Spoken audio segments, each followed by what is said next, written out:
Good morning बच्चों। आज हम घर्षण के बारे में बात करेंगे। घर्षण की डेफिनेशन के बारे में बात करते हैं। सबसे पहले, किसी पदार्थ के सतह का वह गुण जिसके वजह से दो संपर्क सतहों के बीच एक बल उत्पन्न होता है जो सतहों के सापेक्ष गति का विरोध करता है, घर्षण कहलाता है। The friction is property Friction is surface property of a material by virtue of which if two surfaces come in contact, then a force is generated between two surfaces which oppose the relative motion between two surfaces। घर्षण को हम लोग एक तरीके से समझ सकते हैं, जैसे हम अपनी दोनों हथेलियों को आपस में रगड़ते हैं तथा इसके बाद केवल एक हथेली को हवा में मूव कराते हैं। दोनों में हम अंतर यह पाते हैं कि हवा में जब अकेले हथेली को मूव करा रहे हैं तो ज़्यादा इजी है इन कंपैरिजन टू कि दोनों हथेलियों को आपस में रगड़ रहे हैं। दोनों हथेलियों को आपस में रगड़ने से ऐसा अनुभूत होती है कि एक रुकावट सा हमको अनुभव होता है और यही रुकावट घर्षण कहलाता है। आगे घर्षण बल की बात करते हैं तो दो रफ कॉन्टैक्ट सरफेस के बीच उत्पन्न बल जो दोनों सतहों के सापेक्ष गति का विरोध करता है, घर्षण बल कहलाता है। जैसे कोई सरफेस है, रफ सरफेस है, उस पर कोई पिंड, कोई पार्टिकल रखा हुआ है, उस पार्टिकल का खुद का जो वेट है, भार का बल वर्टिकली डाउनवर्ड लगता है जैसा हम लोगों ने पढ़ा है, और एक्शन रिएक्शन न्यूटन के थर्ड लॉ की वजह से इस पर रखी हुई वस्तु पर ऊपर की ओर एक नॉर्मल रिएक्शन फोर्स लेगा जिसको अभिलंब प्रतिक्रिया बल आर बोलते हैं। अब इसको हम लोग मूव कराने की कोशिश करते हैं एफ बल लगा करके। जब एफ प्रयास लगाते हैं हम लोग तो क्या करता है कि अगर मूव नहीं कर रहा है इसका मतलब कि हम इधर बल लगा रहे हैं और वस्तु रुकी हुई है, मतलब कि वस्तु संतुलन की अवस्था में है, पिंड संतुलन की अवस्था में है, और इधर हम बल लगा रहे हैं, इसका मतलब कि इस बल के विपरीत दिशा में भी एक बल लग रहा है और वही बल घर्षण बल कहलाएगा जिसका परिमाण F equal to mu into r है। ये खुरदरे सतह की बात हो रही है। इन दोनों सरफेस के बीच यहाँ फ्रिक्शन है।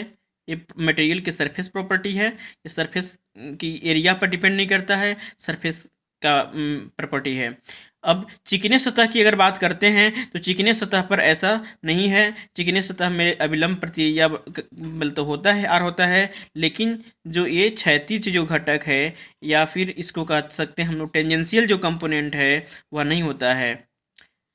यहाँ से भी पता चल रहा है कि घर्षण बल जब भी होता है सतह के समांतर होता है, यानी टेंजेंशियल स्पर्शरेखीय होता है। दैनिक जीवन में घर्षण की उपयोगिता क्या है? तो दैनिक जीवन में घर्षण की उपयोगिता हम लोग देखेंगे तो जो हम लोग एक स्थान से दूसरे स्थान पर जा रहे हैं वो है ट्रांसपोर्टेशन का साधन है। किसी ऊंचाई पर हम लोगों को चढ़ना है, वहाँ पे घर्षण का हम लोग देख सकते हैं उपयोगिता। अब फिर क्या है, नेक्स्ट जो आ रहा है importance of friction in engineering. तो पुली तथा बेल्ट के सहारे शक्ति पारेषण में है, जैसे आटा चक्की या फिर ऑयल मिल जो भी हम लोग देखते हैं उसमें दो सॉफ्ट लगा होता है, दोनों सॉफ्ट में दो पुली होती है और पुली पर क्या होता है, बेल्ट चढ़ा हुआ होता है, और पुली और बेल्ट के सरफेस के बीच घर्षण होने की वजह से ही बेल्ट लगातार पुली पर चलता रहता है, और अगर यदि इस पर घर्षण ना हो तो बेल्ट पुली से उतर सकता है, तो पावर का ट्रांसमिशन नहीं होगा। दूसरा है ब्रेक तथा क्लच का कार्य करना। हम लोग ब्रेक लेते हैं तो ब्रेक क्या करता है, टायर में जाकर ग्रिप करता है, प्रेशर अप्लाई करता है। अगर वहाँ भी फ्रिक्शन ना हो तो ऐसा संभव नहीं है। परिवहन के साधन जैसे मोटर कार, ट्रेन इत्यादि में, मशीनों की कार्य प्रणाली में एडवांटेजेस ऑफ फ्रिक्शन। फ्रिक्शन का एडवांटेज क्या है, जमीन पर पैरों द्वारा चलना, पुली और बेल्ट की सापेक्ष गति, ठीक है। ब्रेक को क्लच से कार्य करना, कलम द्वारा कागज पर लिखा जाना, टायर तथा सड़क के बीच। ठीक है। डिसएडवांटेजेस ऑफ फ्रिक्शन, किसी मशीन के चलित भाग में घर्षण कम करने के लिए स्नेहन के लिए अतिरिक्त खर्च। मान लीजिए कोई मशीनिंग पार्ट है और उसके मशीन में जो मूविंग पार्ट है मूव कर रहा है, तो उन दोनों जब सरफेस घिसेगा, उसमें घिसने की वजह से क्या होगा कि घिसने की वजह से हीट जनरेट होगा, और हीट जनरेट होगा तो क्या होगा कि मशीन ख़राब हो जाएगा। इसलिए हम लोग क्या लुब्रिकेंट का यूज करते हैं, और लुब्रिकेंट के लिए हम लोग को अलग से खर्च करना पड़ता है ताकि मशीन मेंटेन रहे। मशीन की दक्षता का कम होना, अब घर्षण की वजह से क्या है, जैसे कि हम लोगों ने दोनों हथेलियों को रगड़ा तो उस समय हम लोगों को महसूस हुआ कि हथेलियों के बीच क्या है, हीट जनरेशन हुआ है। अगर मशीन में ऐसा अगर हीट जनरेट होगा तो क्या होगा कि जो हम लोग पावर सप्लाई कर रहे हैं उसमें से कुछ जो पावर है, कुछ एनर्जी है, वो हीट के फॉर्म में लॉस हो जाएगा। हम लोग को जो कार्य मिलना चाहिए वो कम मिलेगा, इसलिए एफिशिएंसी इसका है कम हो जाता है। किसी वस्तु को खींचने में अतिरिक्त बल लगाना, क्योंकि अब देखिए एग्जाम्पल जो यहाँ पर है दिया हुआ है, यहाँ हम लोग फोर्स लगा रहे हैं और यहाँ क्या इधर अपोजिट डायरेक्शन में बल लग रहा है, इसलिए तो खींच नहीं पा रहा है, तो अतिरिक्त हम लोगों को बल लगाना पड़ जा रहा है घर्षण की वजह से। घर्षण से उत्पन्न ऊष्मा द्वारा मशीनी कार्य का भागों का गर्म होकर खराब हो जाना। ठीक। अब आगे हम लोग बात करते हैं सीमांत घर्षण की। सीमांत घर्षण की बात करने से पहले फिर वही बात होगी कि घर्षण के कितने प्रकार हैं, फ्रिक्शन के कितने प्रकार हैं। तो फ्रिक्शन के 3 प्रकार हैं। स्टैटिक फ्रिक्शन, इसको स्थैतिक घर्षण कहते हैं। लिमिटिंग फ्रिक्शन, इसको सीमांत घर्षण बोलते हैं। और डायनेमिक फ्रिक्शन, इसको गति घर्षण बोलते हैं। गति घर्षण के भी 2 टाइप होते हैं, रोलिंग फ्रिक्शन और स्लाइडिंग फ्रिक्शन। रोलिंग फ्रिक्शन मतलब लुढ़कने का घर्षण, लुढ़कन घर्षण, और ये सर्पल घर्षण। अब होता क्या है कि जब हम लोग बल किसी वस्तु पर लगा रहे हैं F, तब भी ये चीज़ मूव नहीं करता है। मूव नहीं कर रहा है मतलब अपने स्थान में बना हुआ है, तो क्या है, विरामावस्था में है। और इस अवस्था में जो घर्षण होता है सरफेस के बीच, उसको हम लोग बोलते हैं स्टैटिक फ्रिक्शन। अब क्या है, बल हम लोग 5 न्यूटन का लगाया, जैसे यहाँ पे ग्राफ में दिया हुआ है बिंदु ए पर, पॉइंट ए पर, कि मान लो यहाँ बल का कुछ मान है, प्रयास मान लीजिए 5 न्यूटन है, तब यहाँ इसके कॉरेस्पॉन्डिंग जो घर्षण है, फ्रिक्शन है, इतना दिया हुआ है। फिर हम लोगों ने बल बढ़ाया, फिर गया घर्षण इतना हो गया, लेकिन वस्तु अपने स्थान पर ही बनी हुई है, वस्तु मूव नहीं कर रही है। इसका मतलब विरामावस्था में हम लोग बल अगर बढ़ा रहे हैं तो घर्षण बल का भी मान बढ़ रहा है। और घर्षण बल का मान क्यों बढ़ रहा है, क्योंकि घर्षण बढ़ रहा है। ठीक है। अब फिर एक स्थिति ऐसी आएगी कि हम लोग बल बढ़ाते जा रहे हैं, घर्षण का मान बढ़ता जा रहा है, लेकिन जैसे ही थोड़ी सी और बल बढ़ा दिए तो क्या होगा कि वस्तु चलने लगती है।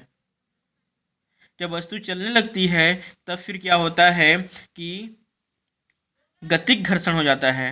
जब वस्तु चलने लगती है तो गतिक घर्षण हो जाता है, और उस समय बल जो हम लोग आरोपित कर रहे हैं F, इसका मान ज़्यादा होगा और F घर्षण बल का मान कम होगा। इसीलिए हमारा जो पिंड है इस डायरेक्शन में मूव करेगा, ये हमारा डायरेक्शन ऑफ मोशन होगा। इधर डायरेक्शन ऑफ मोशन है मतलब इसके अपोजिट डायरेक्शन में जो बल लग रहा है वो कम है। ठीक है।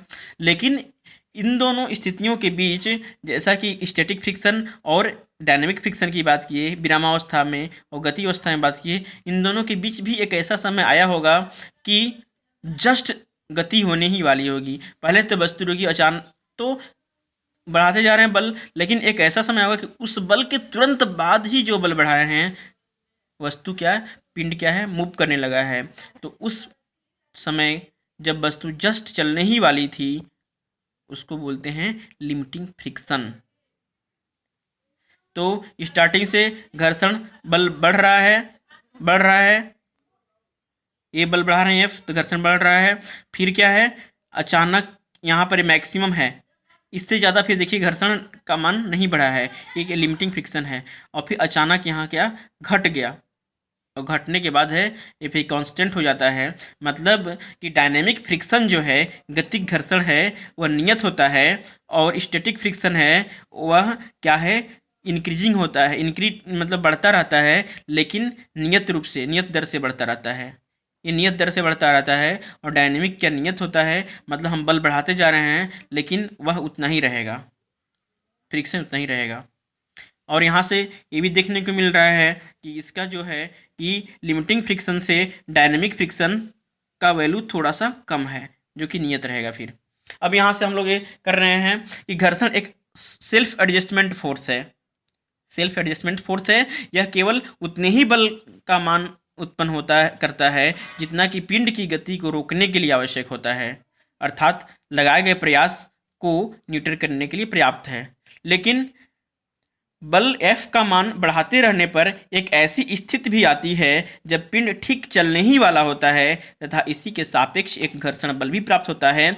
जैसे कि पिंड गति की अवस्था में आती है, बल F का मान बढ़ाने पर घर्षण बल का मान नहीं बढ़ पाता है, जैसा कि यहाँ दिखाएं। जैसे ही गति की अवस्था में आ रहा है, काइनेटिक फ्रिक्शन देखिए लाइन डिवाइड कर रहा है, इसका मान नियत रह रहा है, अपितु गति में आते ही थोड़ी सी कमी हो जाती है। ठीक है, तो यहाँ से हम लोग को सीमांत घर्षण का डेफिनेशन मिलता है कि घर्षण के अधिकतम मान को सीमांत घर्षण कहते हैं जब पिंड ठीक चलने ही वाला होता है, तथा अधिकतम घर्षण पर घर्षण बल को सीमांत घर्षण बल कहते हैं।